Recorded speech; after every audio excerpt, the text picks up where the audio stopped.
So I think tonight we'll start.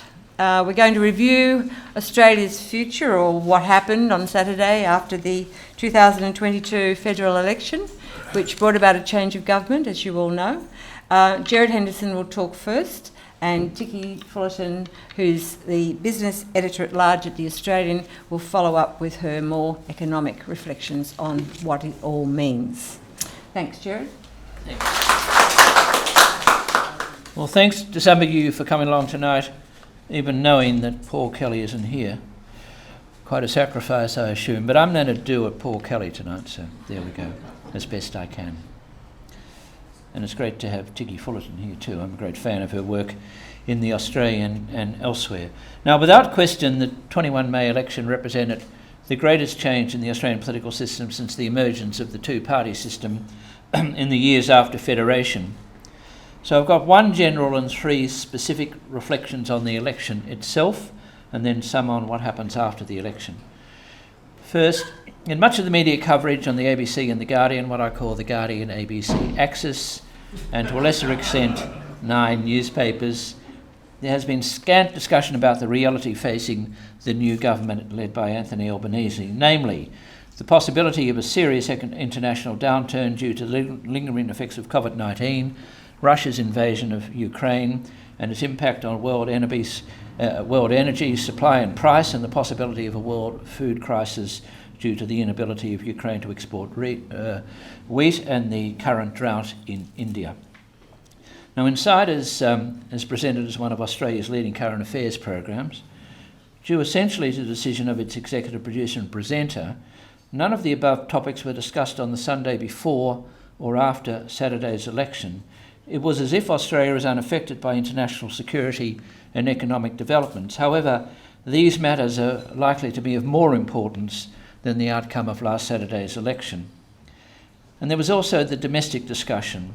On ABC Radio National's Saturday Extra on Saturday of the election, Geraldine Doog, who I think along with Stan Grant are perhaps the ABC's best interviewers, interviewed Gabriel Chan of The Guardian Australia and Peter Lewis, whose essential media poll appears in the Guardian. So again, it was the Guardian-ABC axis at work. Now, Peter Lewis had this to say about the Liberal Party after the election. If you're going after the uneducated vote in a nation that's increasingly becoming educated, that kind of seems to be chasing a narrower and narrower market. So there you have it.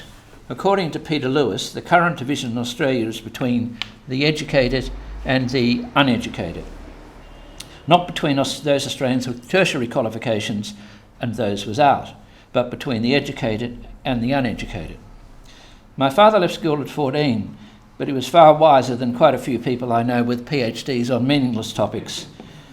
And also he could read, he could write and do arithmetic, which not everyone can do these days at university. That was Saturday. On Insiders on Sunday, David Spears interviewed Zoe Daniel, the one-time ABC journalist who, as a Teal independent, defeated Tim Wilson in the affluent seat of Goldstein in Melbourne. And the following exchange took place. David Spears: climate change, will you be seeking a more ambitious policy than Labor? Zoe Daniel: absolutely, I came to this campaign with a stated target of 60% by 2030. People voted for me based on that, and that's what I will argue for. Now, David Spears did not ask Zoe Daniel how Australia can reduce emissions by 60% within around 8 years, nor did she ask what would be the cost of this and what the effective carbon price would be if the new member for Goldstein succeeds in her aim. Nor did he contest Ms. Daniel's vow that any reasonable person would agree with her on climate change. And so, to Peter Lewis, the political contrast is between Australians who are educated and uneducated, and to Zoe Daniel, it's between reasonable people and unreasonable people, which sounds somewhat elitist when you think about it, or perhaps even if you don't. And then on Monday, Patricia Cavellis interviewed Monique Ryan, who likes to be termed doctor, although she is a doctor. And unlike Dr. Norma Swan, she's a practicing doctor. Patricia Cavallis interviewed Monique Ryan, the Teal candidate who defeated Josh Frydenberg in the affluent Melbourne seat of Kooyong. And that interview took place on Radio National Breakfast. Monique Ryan said that Labor's targets to reduce emissions by 43% by 2030 is, quote, just inadequate, adding, we need to move to at least 60% reduction in carbon emissions by 2030. Dr. Ryan declared that Teal independents could give the Labor government advice about the details of policy and facilitate its introduction, but she did not state and was not asked how Australia could reduce emissions by 60% by 2030 and what would be the price of doing so. In short, none of the Teal independents have produced any policy whatsoever on how Australia should further reduce emissions in the lead up to 2030 and beyond that to 2050. The Labor Party has, but the Teal independents and the Greens haven't, particularly the Teal independents. The Greens have got certain views on taxation. Now, reflecting after the election, the German sociologist Max Weber once distinguished between democratically elected politicians who exhibited what he called the ethics of ultimate ends and those who demonstrated an ethic of responsibility. The former were, in his words, here I stand, I can do no other mode, while the latter, in realistic mode, regarded democratic politics as quite what Weber famously called slow boring through hard boards. Now, as you know, the count for the current election is not finalised, but it would appear that Labor will have the numbers to govern in its own right in the House of Representatives, a narrow majority, but a majority nevertheless, around the kind of majority that the Morrison government had after the last election. If the Albanese government falls short of a majority, it should be able to get the support for much of its legislation from three of the independents who have been re-elected, namely Rebecca Sharkey in Adelaide, Helen Haynes in Northern Victoria, and Bob Catter in Queensland. In other words, it seems likely that Australia has been spared a government that will be dependent in the House of Representatives. They've been spared from the Greens and the Teal independents. In any event, before the outcome of the election has been determined, Chris Bowen, who is likely to be the Resources Minister in the Albanese government, has declared that Labor will not adopt the Greens' proposal for reduction of emissions by 75% by 2030. Moreover, that coal and gas will be left in the ground. Mr. Bowen's made it clear that Labor will not accept that policy either. So Labor's immediate future will turn on how it governs for 3 years in what is likely to be a difficult economic environment. The Labor governments of Gough Whitlam, December 72 to November 75, and Kevin Rudd, Julia Gillard, Kevin Rudd, November 2007 to September 2013, managed to govern for 3 years and 6 years respectively. In the case of Gillard Rudd, in a minority government. Both governments were afflicted by adverse international economic conditions that emerged after they were elected, essentially. The Albanese government, on the other hand, has attained office at a time of already existing concern about the international situation due primarily to inflation, as discussed, along with the potential energy and food crisis. The problem facing the Prime Minister Albanese is maybe that he has promised too much. For example, in response to a question from Lee Sales about Labor's agenda on the special 7:30 program, which was run on the Friday before the election, the Prime Minister said, "What I will deliver is what I'm saying we'll deliver: cheaper childcare, cheaper energy bills, a future made in Australia, end the climate wars, a national anti-corruption commission, and move forward with the constitutional recognition of First Nations people with a voice to Parliament." This was consistent with Mr. Albanese's commitment to reduce the cost of living problems. It's a mightily ambitious policy, to be sure, in the current international environment. The Liberal Party was the least successful in Australia's most affluent and best educated seats: North Sydney and Mackellar in Sydney, in Kooyong and Goldstein in Melbourne. And it was most successful in Braddon, where it received a positive swing, and Bass, where it held on against the national swing in northern Tasmania. According to the 2016 census, the next one is due shortly, 65% of the North Sydney electorate has a higher education qualification. The comparable figures are Mackellar, 54% on the Sydney Northern Beaches, Kooyong, 61% in eastern Melbourne, Goldstein 58% on the Bay in Melbourne, and Braddon 38% in northern Tasmania, and Bass 40%. And it's likely that these figures with respect to the Sydney and Melbourne seats will increase when the next census comes out. So voters in wealthy seats with high property values working in the professions and tertiary industries can afford to adopt an ethic of ultimate ends with respect to such matters as emissions reductions. They can pay increasing energy bills and petrol bills with ease, and their jobs are not challenged by carbon emissions policies which affect those who work in such areas as in such carbon dioxide emitting industries as mining, agriculture, manufacturing, transport and timber. I think it's unlikely the Liberal Party will regain such seats as North Sydney and Kooyong and until there is a Labor government which happens to preside over a period of economic decline which adversely affects the economic interest of voters in these seats in a significant way. That may or may not occur in the short term. Over the next 3 years, the electoral challenge of the Liberal Party will be to increase its support in suburban and regional Australia among less wealthy and less tertiary educated individuals. The Liberal Party looked in a dreadful state after its devastating defeats in December 1972, March 1983 and March 2007, but it was back in office in November 1975, March 1996 and September 2013 respectively. Likewise, Labor recovered by 1983 after its disastrous loss under Gough Whitlam's leadership in 1975. The Nationals, after the election, the Nationals had a good election and they held all their House of Representatives seats, although there was a swing against them in sub-seats, but also they had some new candidates in seats.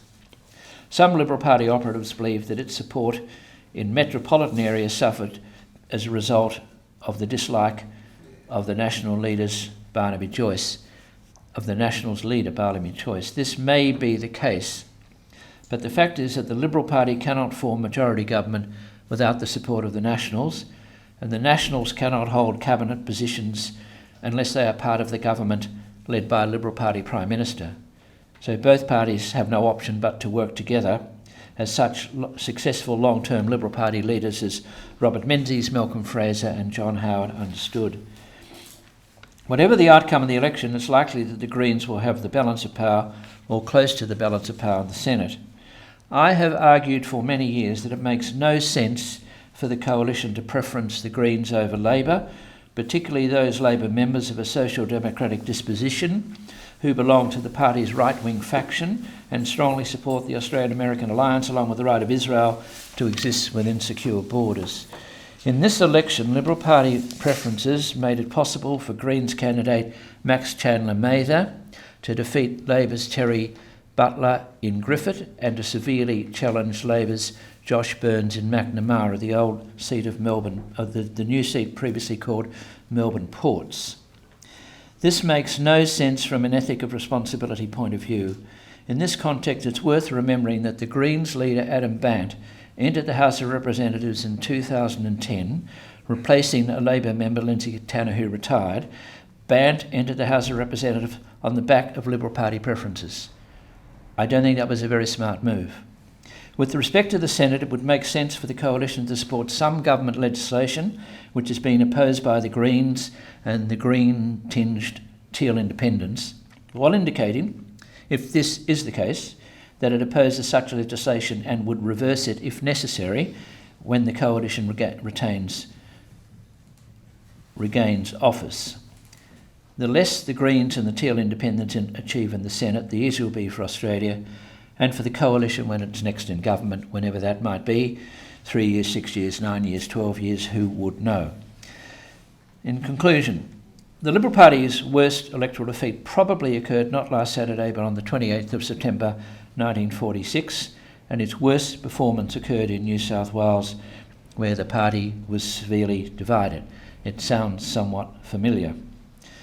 And what happened was that John Carrick, who had been a prisoner of war of the Japanese during the Second World War and a very brave and able man, became Secretary of the New South Wales Division of the Liberal Party in 1948 and set about healing the party's internal divisions. He did so very successfully and quickly, and on December the 10th, 1949, the coalition defeated the Labor Party led by Ben Chifley and performed well in New South Wales. The terrible divisions of 1946, the result of that election nearly led, as Anne points out in her most recent book on Menzies, nearly led to Menzies resigning from politics. He didn't, and the Liberal Party prevailed in 49 in coalition with the Country Party, now the Nationals. Now, it was Robert Menzies who led the Liberal Party to victory in 1949, and it was the very same Robert Menzies, as I mentioned, who had presided over the Liberal Party's dreadful defeat 3 years earlier in 1946. Now, I'm not suggesting that Peter Dutton, who is likely, I think, to succeed Scott Morrison, as we know, as Liberal leader with Susan Lee probably as deputy, I'm not suggesting he's a modern-day Menzies, but I am suggesting that political parties can reform after the defeats if there is the will to do so. Thanks.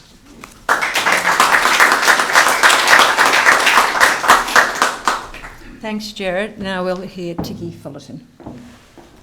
Okay, thank you, Anne, and great to be back at the Sydney Institute. I'm going to be a little bit more broad than I was in my last talk those years ago on water, but I won't be a Cassandra about wars and supply chains, Gerard. Instead, I thought I'd be a little bit controversial and ask: Is Anthony Albanese's Australia's best shot at a reformist government in the next decade? He needs time.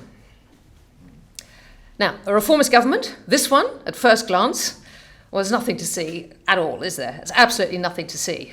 Universal 90% subsidised childcare is the centrepiece of government reform. I mean, you've got to be joking. If I could give you an example here, say we had 100% subsidy for all women in Australia to go to childcare.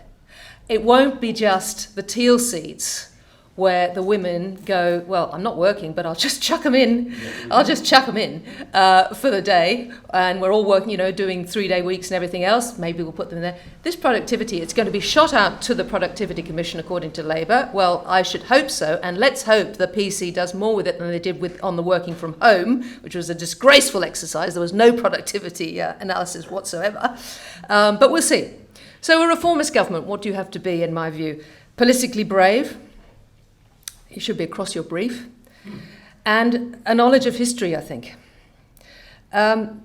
When the now Prime Minister had that moment when he couldn't remember the unemployment level or the RBA cash rate, I mean, for me, it was breathtaking, literally. Not because it was mentioned often before, but the unemployment rate and the cash rate are so fundamental to the running of the Australian economy. That's why.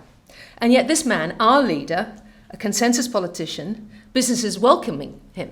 Go out and ask them. Anthony Albanese, Treasurer Jim Chalmers have been doing a lot of hard work on that front. And, if you compare them to the world's greatest treasurer, Wayne Swan, there is quite a difference in that. And business has to be part of a lot of this reform. And I think that's a very important thing. On Monday, the market hardly blinked on the result. I mean, they were so grateful for some certainty. I think it opened 0.2% up. Energy stocks didn't fall. Labor is starting out being careful. You heard Chris Bowen holding the line on emissions target, as Gerard said. Anthony Albanese pushing down on the South Pacific. I mean, obviously that's strategic as well. But they're being very careful. And I think you can expect the Labor Party to be very good to the Teals. I think you'll see them giving the Teals credit for climate change progress. I think you'll see them giving the Teals credit for the Integrity Commission, even when it comes in, because it's a way of keeping them in those seats and keeping the coalition out. And I think that there'll be 2 terms of a Labor government, and that's an opportunity for reform. It really is. So I'm going to concentrate mainly on energy transition, because I think that's the really, really big thing, and a little bit on productivity. So the election yelled a message about progress on climate change, didn't it? I mean, and it wasn't just the teal seats, it was a lot of regional seats, a lot of people who were on the pointy end of fire and flood. So if Labour doesn't get this right soon, I believe the government will intervene in the gas market using the ADGSM, because the government will have already intervened on retail electricity prices. And that will risk the sort of investment that Labour is looking for to transition the economy.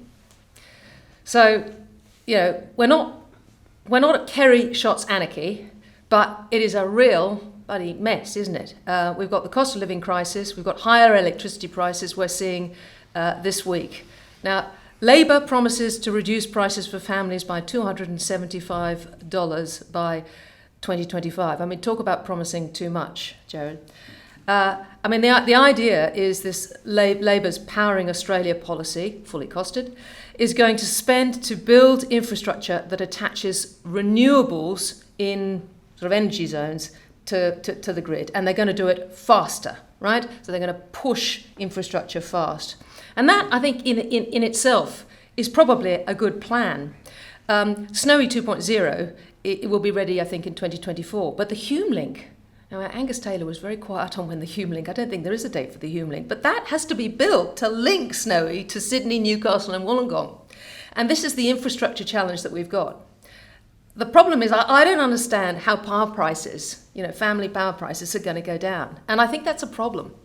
Labour's going to spend $20 billion to connect 25.6 gigawatts of new renewable energy to the existing grid, and that's supposed to unlock $58 billion of private co-financing.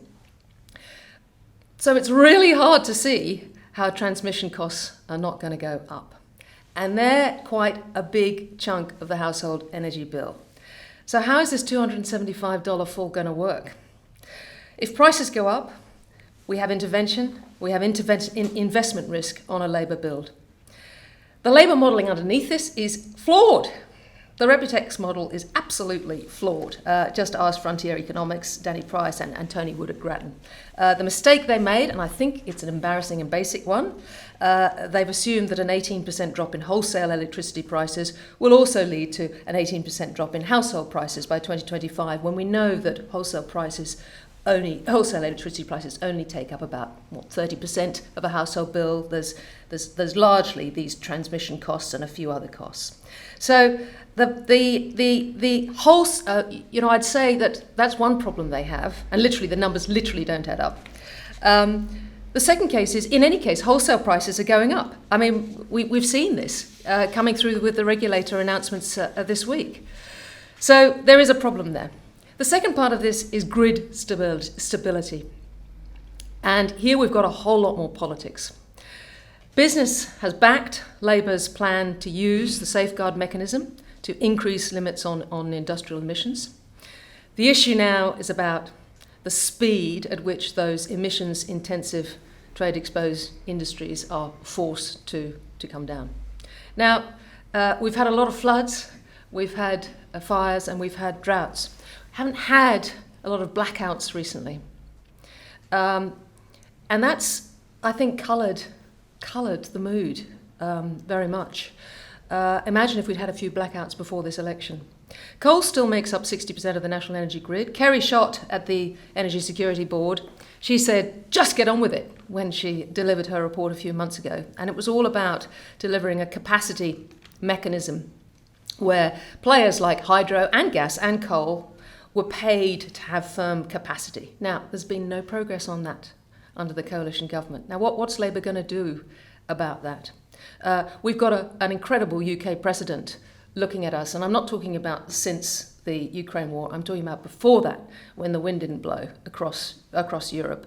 And clearly, the UK's coal had been hollowed out. Tony Blair had sold nuclear a long time ago to somebody, I think the Americans, Capacity Technology. So it was a complete disaster, and we can see now, or even then, what was happening to prices, and of course they've soared even more, but given the constraints. So if you've got a signal of going faster into more renewables, and you're sitting running a coal-fired power station today, you're in a very tricky position, because coal prices have gone up dramatically.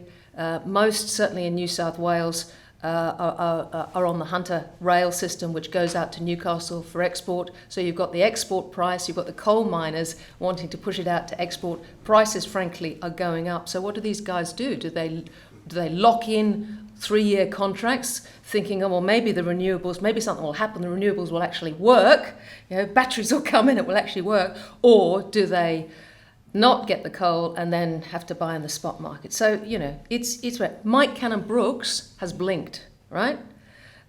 He said before that he wanted coal out of AGL by 2030. Now he's saying by 2035. Now I think that's quite significant. Even he is sort of thinking, it's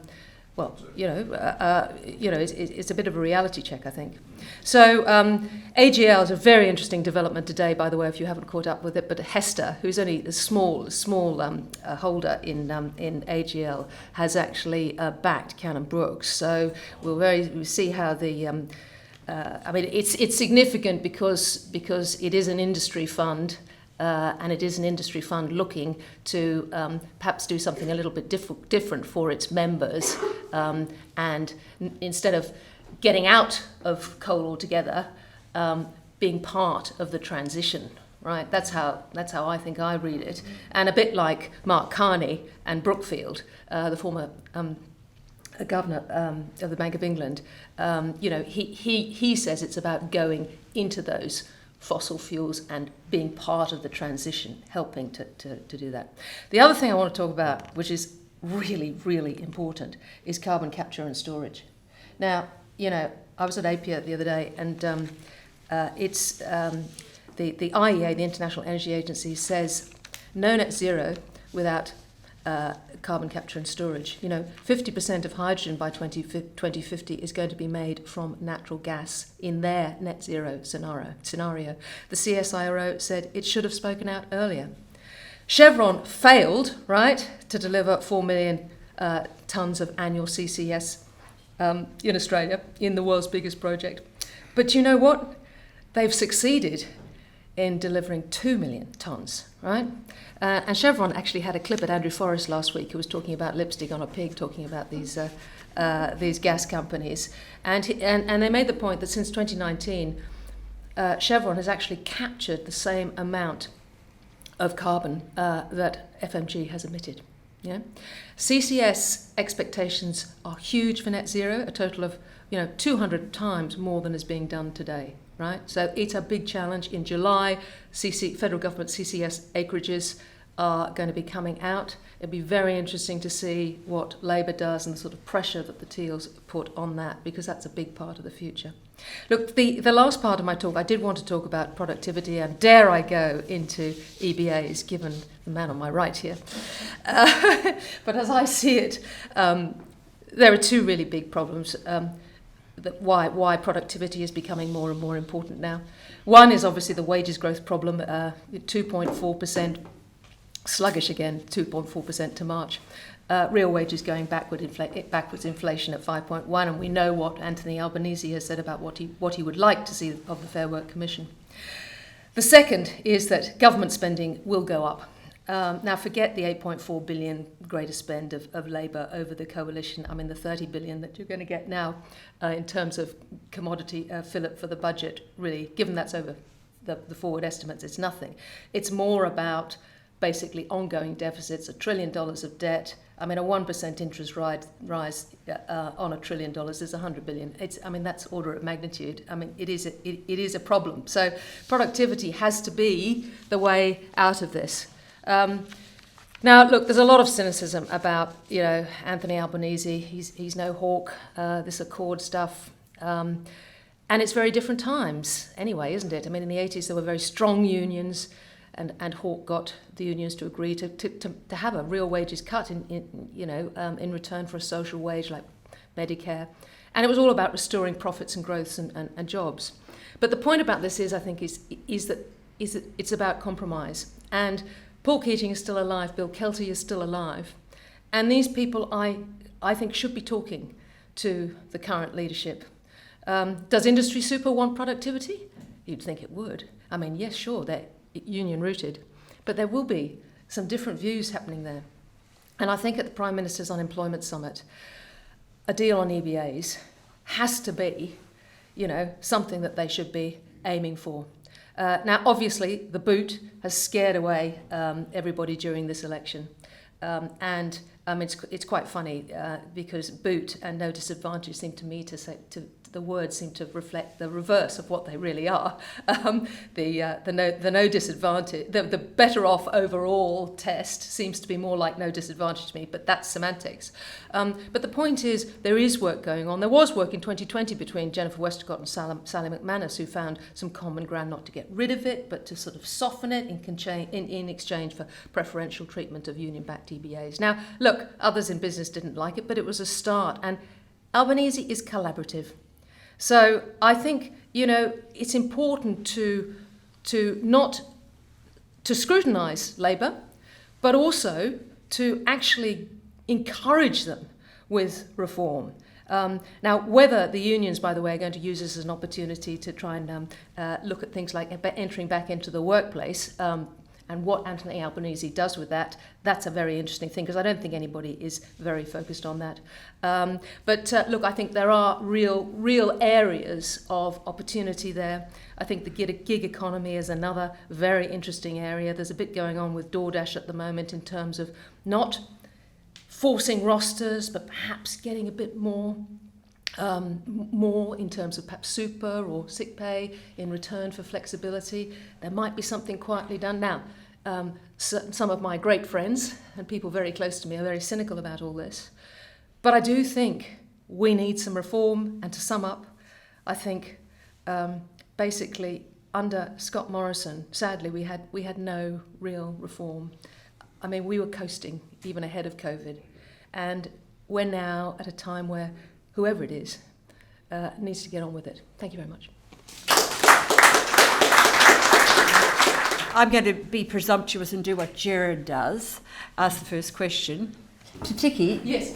I can see that it's a real barrel of nettles for this government, and you've outlined brilliantly how difficult it's all going to be. But the words reform and a government dependent on so many sort of herding of cats, independence, whatever, seems to me like a bit of a contradiction. I'd like you to tell us what would be, they obviously don't have to compromise. Yeah. Where are the areas that they must think about compromising as we go along? They can't give as much as they've promised. And to Gerard, the Liberals and the Coalition have to come back to appeal to enough voters to win another election. And if they're going to have to appeal to people outside their blue ribbon seats, what would you suggest is the most prioritised thing to do? Start with Ticky. Right. Well, look, I think that's a very interesting question. And of course, we'll see how this all pans out. I think when it comes to things like workplace relations, your Teal members they're an interesting bunch of cats, aren't they? And if you look at somebody like Allegra Spender, for example, she would have quite different views from, say, the Greens on how to move forward with workplace relations. So I think you might find some traction there. I think the energy transition is going to be all about winning over, and potentially it may not be. You may even find this extraordinary thing that has gotten rid of how many prime ministers has it gotten rid of? You may well find people on the Liberal side crossing the floor. I wouldn't put it past people doing that. So, yeah. Well, it's for the Liberal Party. Obviously, it's not easy, and you'd have a clearer idea in 2 years' time than we do now. Maybe in 4 years' time. I don't think the Liberals are going to win back the Teal seats. I mean, bear in mind, Katie Ellen in Melbourne got defeated by a Labor Party member, and so did the Liberal in Brisbane. But the others were defeated by Teals in these well-off seats. I don't think they're going to win them back until there's a Labor government that presides over a declining economy in a serious way that affects their personal wealth. Now, that may or may not happen. I mean, I hope it doesn't happen. And if it doesn't happen, then the task is to win back the seats or to win seats from Labor in in suburban and to some extent regional Australia, like the Hunter and places like that. It's a difficult task. I mean, you'd start probably in Western Australia, where there, apart from Curtin, there are a lot of seats there that the Liberals should be able to get back, but it's a hard grind. The only point I make about the Teal Independents is they'd be much more influential if they were in the Senate than in the House of Representatives, because the Labor government won't need them. In the House of Reps, Labor will probably have 76 seats, might have 77, and even if it only had 75, he could do deals with people like, as I mentioned, Rebecca Sharkey and Bob Catter in different ways, and one other that I mentioned. So, look, it's a hard grind, but I think Peter Dutton is an impressive opposition candidate, opposition leader. I mean, opposition leaders have to be able to get a message through. That's the start. He can do that. To what extent he can appeal to people in some of these seats outside of Queensland and remains to be seen, but I wouldn't underestimate Peter Dutton's skills, and as we know, the best opposition leaders are usually negative for a while at least, and he's quite capable of running campaigns. And also he's not quite, I mean, he's been at the Sydney Institute, people have met him here, and in person he's quite different from how he's regarded or how he presents or in the media. He's quite flexible. He's not particularly ideological. He's conservative, but he's not a ideological conservative. But it's a big task, and who knows where it will end up. But it's a start, I think, with Peter Dutton. An audience question? Ticky, come back here. Yeah. Could I ask you both, when you consider that the Nationals did so successfully in not losing a single seat, and the fact that that Conservative group of people in the electorate are really Conservatives, whereas the Liberal Party is so divided between moderates and Conservatives, but we've seen the moderates being thrown out en masse almost. What do you both think about the idea that the Conservatives within the Liberal Party, and Dutton in particular, are able to actually create an environment that is similar to that which was successful in the bush, but you've got to get laws through, like getting rid of the now I'm slipping, so let me leave it at that. Ticky, do you want to? Yes. Look, I think at the moment, yes, the National Party really managed to gather around its base, and it had consistent issues. And you know, the Wombat Trail was very effective. You know, he is a great campaigner, Barnaby Joyce. So, although obviously he didn't go below the line, but I think when it comes to your coalition, I mean, the problem with these moderates and the right wing of the Liberal Party, as one of them said to me the other day, we didn't speak up. We didn't speak up when we should have done. I mean, Keane is really the only person that has spoken up in New South Wales, and he's fine. He's absolutely fine. And this voice will not go away. There is a group out there of Liberal right that needs to be picked up. And I'm not sure that if the Liberals go further to the right, that's going to be the answer for them. Now, whether Peter Dutton is able to do, as you said, a Howard or Menzies, and deal with his own right and his own left within his party, but also keeping the Nats on side, I'm not sure. Well, I think obviously it's easier for Barnaby Joyce and the leaders of the National Party to hold their group together than it is for a Liberal leader. Scott Morrison did well initially, and then towards the end it all fell apart. And he was being criticised from the right-wing factions like Senator Confederati Wells and from the left wing in the party as well. So people were going at him from both sides, which made it very difficult, and the whole discipline fell apart takes a long time to restore that. But I think Peter Dutton can handle different groups. We will see. But it's not much point the Liberal Party going too far to the left either. I mean, I think it's a matter of trying to get back as centrist position as possible, which won't be easy, but it's not impossible. And I think we should bear in mind, I mean, there are some, if the Liberal Party have a problem with women, and I think it's generally accepted that that's true, and Anne's written about this in the past, but and unfortunately people like Amanda Stoker have lost their position. But there are some very able women in the Liberal Party, and it would make sense to give them quick promotions. I'm thinking of Jane Hume, I'm thinking of Anne Ruston in the Senate, and there are others. So there are some,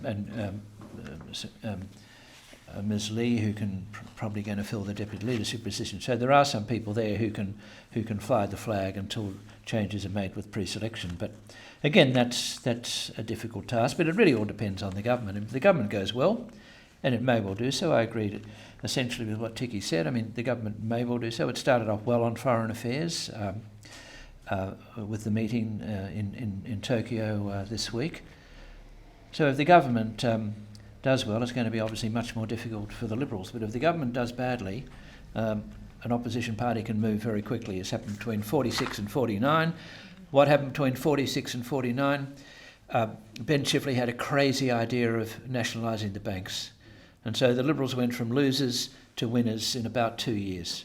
Now, I don't think Anthony Albanese is going to nationalise the banks, but I'm just saying a change in circumstances can change political realities. And I'd add, you look at negative gearing, and that just flipped Labor. Yeah. You remember? Hi, thanks. He may not nationalise the banks, but he might nationalise the grid. The word that dared not be spoken during the last election, this recent election, is the word inflation. The governor of the Bank of England last week, I think it was, said he has no ability to stop food price inflation exceeding 10%. The US is 1/4 away from technical stagflation. China is suffering inflation.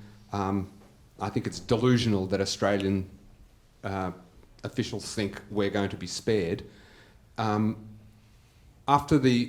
Russia invaded Ukraine, upon the threat of increased energy prices, the US begged Venezuela and Iran to pump more oil. When the rubber hits the road in Australia, what do you think will happen? Will the government sacrifice its climate objectives for managing inflation? You go. Well, I would suspect it will. If it has to, it will. I think this Labor government's pragmatic enough. It would be very hard, and there'll be opposition from the Greens and the Teal independents, but the government doesn't need them. And I would. This is in this area that I would certainly encourage the coalition and opposition to support the government, particularly in the Senate where it needs support. It doesn't need support in the reps. But I think the government's pragmatic enough to do it. And I mean, Boris Johnson didn't look like he was going to budge, because he was the great greenie among the Tories in Britain, but he budged. Germany is budging when it's got Greens in its government, in the coalition government in Berlin. It's got Greens in the government. Germany's changing, and I don't really see why an Australian government would hold out against it. And I suspect your analysis is correct. It may not be, but I think there are big problems here. But I would think that would be the case. That would be the smart move. And fortunately for Labor, it doesn't have the constraints on it that a lot of people thought it would have, of being a minority government in the reps. And that's something very substantially in its favour. Look, I agree with you, Gerard. It is an interesting question. We're not quite in the position that Britain is in. I mean, it's hard to describe how much hollowing out has happened. I think what Anthony Albanese will do is slow things down. Coal is, as I said, 60% of the grid. It's not going to go to, 5% in 2030. It's come off, so we can slow it down.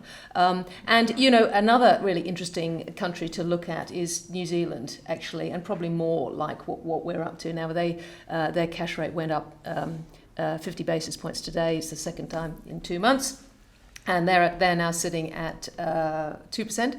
And they reckon they put it up. They're saying it's going to go as high as 4%. They previously said 3.5%.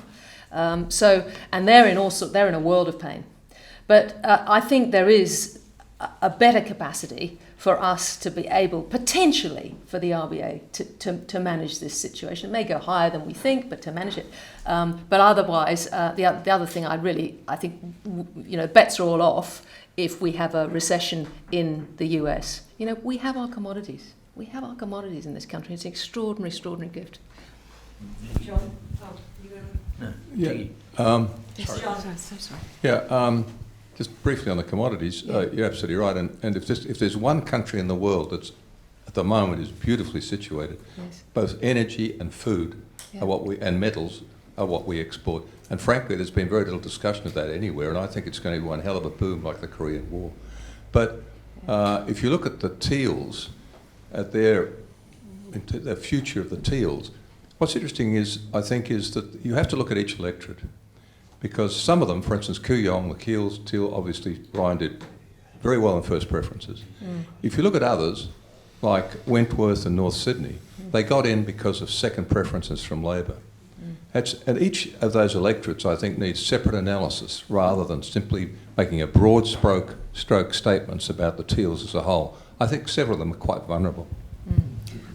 Well, Gerard, you should comment on that. I think I agree. It is complex, and it is seat by seat. I totally agree. Well, the point you make on preferences is a good point, but the Tills will still continue to get Labor preferences, and the question is what the Labor vote is and what their vote is, and whether it turns out as a two-party preferred majority. What's often overlooked, and this was the case in the ABC program Australia Story just before the election with Cathy McGowan. I mean, what wasn't pointed out on that story, and you're making the point, that virtually all the independents in Parliament got there on the preferences of the Labor Party and other minority parties, but essentially on the preferences of the Labor Party. And many of them, I think all of them there at the moment, apart from, of the independents, apart from Adam Bant, who's moved into majority now, I think, all of them there, except possibly Monique Ryan and Kooyong, and that's very, very 50-50, all of them are there on the preferences of others. So it's not that strong a base, but whilst their vote remains strong and the Labor vote remains enough, they can continue. But I think that depends on the economy. It seems strange to be asking this question after the last 2 years, but what effect do you think COVID had on the result? Look, I don't actually think it had as much effect on the result as you might have thought, with the exception of Western Australia. I think there in Western Australia, there is still a belief today that they did absolutely the right thing, and that Morrison's attack on Western Australia was sort of almost visceral, and I think that played quite a big part in what happened in terms of the West. But otherwise, surprisingly, I think there were other bigger issues. Jeremy? Well, I tend to think it was a big issue. Anthony Albanese and his colleagues were very effective in opposition. They targeted the Prime Minister's character and blamed him for everything that went wrong. And they had a lot of media support in the ABC. I mentioned earlier 9 newspapers. I should exclude the Australian Financial Review, which I think was very professional the way it covered everything. But like the Australian, it's not a major paper. It's an influential paper, but it's not a big paper. I'm talking more about... I mean, if the Sydney Morning Herald and the Age had an impact at all, it had an impact in the Teal seats. The Telegraph campaigned against the Teals, in a sense, but the Telegraph doesn't sell in those seats. It sells in Western Sydney. And the Herald Sun in Melbourne doesn't sell in those seats particularly either. And I think what happened was that Labor effectively managed, with a lot of media support, to blame Prime Minister Morrison for everything. Now, those of us who were close to what was going on knew that when it comes to climate change, the criticism of the coalition government was it didn't listen to the experts, didn't take any notice of the science. With respect to COVID-19, the government, particularly the Prime Minister, the Health Minister, took their advice from the Health Department, from the Chief Medical Officer at the Commonwealth level, and enacted that advice. But for that, they were criticised about the delay in vaccination, which was caused initially because the health advice was don't hurry this, because there was concern about AstraZeneca. Some of it was propelled by the media unfairly. It effectively saved Britain, but in Australia there was hesitancy to use it. The government followed that health advice. In relation to the testing, the government followed the health advice. But everything the government did, if there was any kind of error at all, Labor very effectively piled on and said Morrison was hopeless. There was a lot of media support for that view and it stuck. So I think if you look at the outlook out of all this, we're one of the most successful economies in the world, and we had one of the most successful COVID-19 results in the world, but the Morrison government was regarded as incompetent. And that speaks volumes for Labor's ability to run strong negative campaigns, and they did it very effectively with about, I would say, 6, 7, 8 front benches did it very effectively, and it worked. Yeah, but Scott Morrison never said it wasn't his job. Yeah, I don't know whether you regard. caught the Media Watch unpacking Yes. that. That was rather good, wouldn't you agree? Yes, it wasn't original, but it was good. Just on the issue of the coalition and what the future might hold for the two parties remaining in coalition, when you look back at the successful coalition governments of the last 20 or so years, we've had National Party leaders who've been pretty much in lockstep with their Liberal Prime Minister counterparts, so that you've never people like Tim Fischer and John Anderson really never caused any problem for their Liberal Prime Ministers, as far as I can recall. There was very much a unity ticket. That's not what we're looking at now if Barnaby Joyce remains the leader of the National Party, in my view, given the immediate future that faces the Liberal Party and the reality of its historically bad result, having lost almost 20 odd seats, and what future they're going to need in terms of cooperation from the National Party on issues to try and win back some of those seats. I mean, is Barnaby Joyce going forward the best option as National Party leader, or do both of you think that somebody like David Littleproud would be a much better option? Well, obviously, that's for the National Party to decide. I can see benefits in both people, and there might be some others. But what's often overlooked, often it's those in the National Party who are dissatisfied regard their party as not doing enough. But the National Party has been very successful over the years because it's been in government. And I'm not saying you're suggesting this, but it's foolish to suggest that people like Peter Nixon in the Fraser years, or John Anderson and Tim Fischer and Warren Truss and then Barnaby Joyce, they actually achieved a lot. One of the criticisms of the National Party is that it was into sort of rorts and it got too much. So they achieved a lot. And, the National Party will be pretty uninfluential if it's not in a coalition. So there's got to be some kind of bending of the ways on both sides, because in the past the National Party has broken from the coalition, but only in opposition.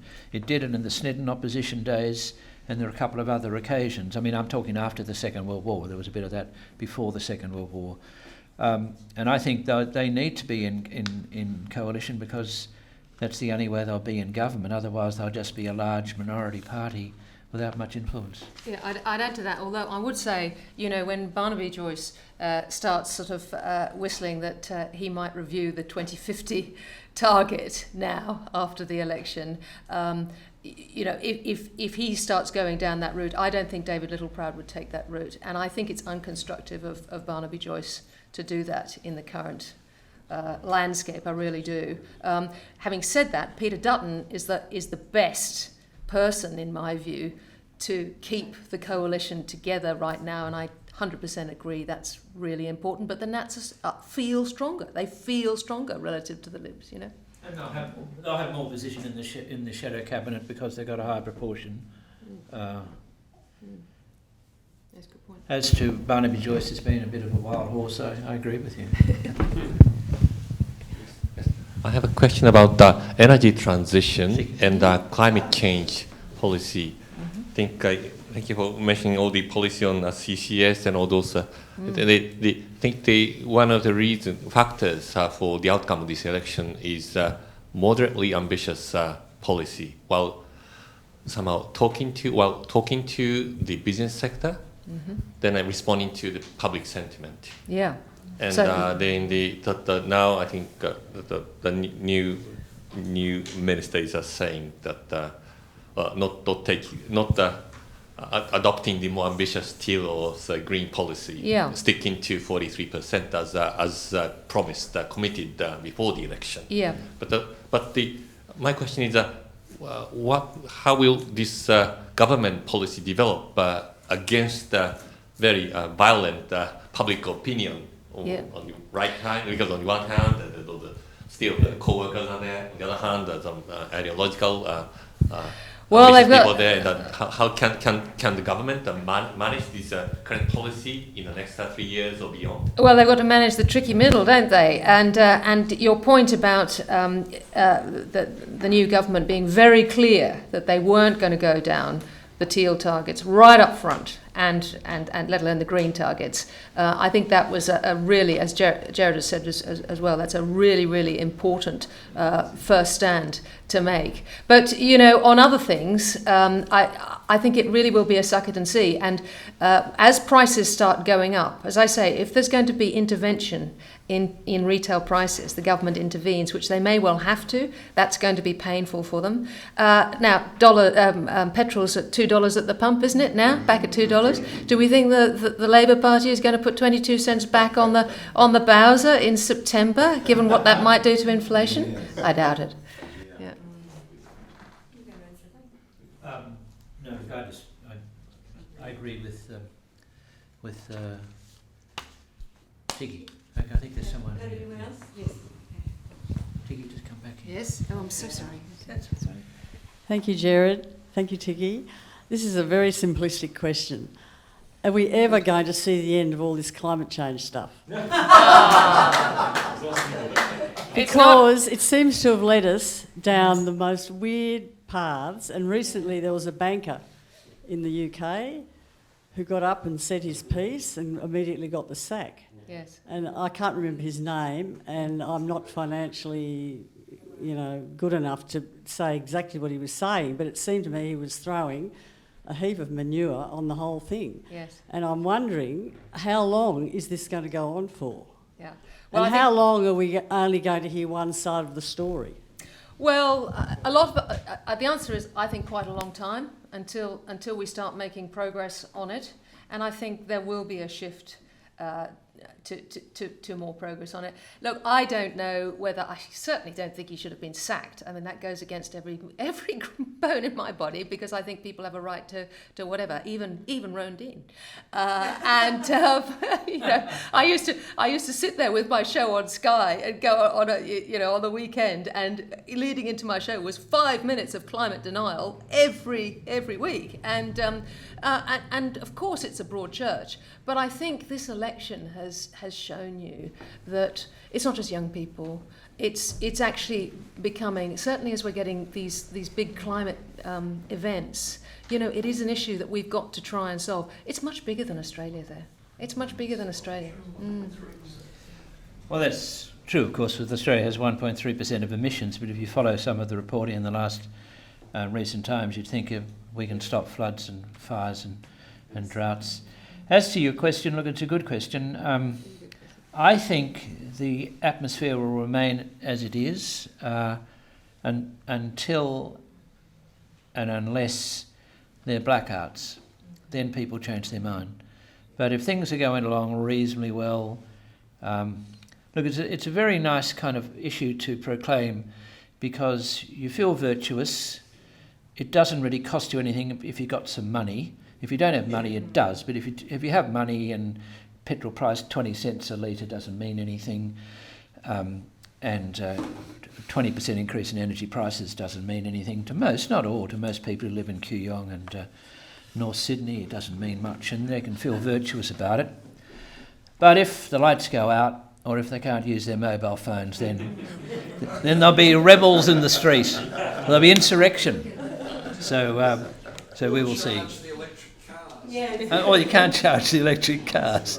Yeah, so then there'll be insurrection. But I'm not anticipating it any time soon.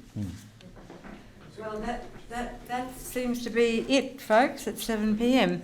Thank you, Ticky, for that terrific summary of the economic future, which scares me a lot, and Gerard for your political analysis. It seems to me that we've come to a point in the road where we talk so much about economics and as our well-being, we've met a faith moment. We had Rachel Cohn last week talking about the green faith, the religion, and it's a question of whether faith or economics is going to see us through the next 4 or 5 years or 8 years, whatever. But anyway, whatever. You've left us with food for thought, both of you. Thank you very much.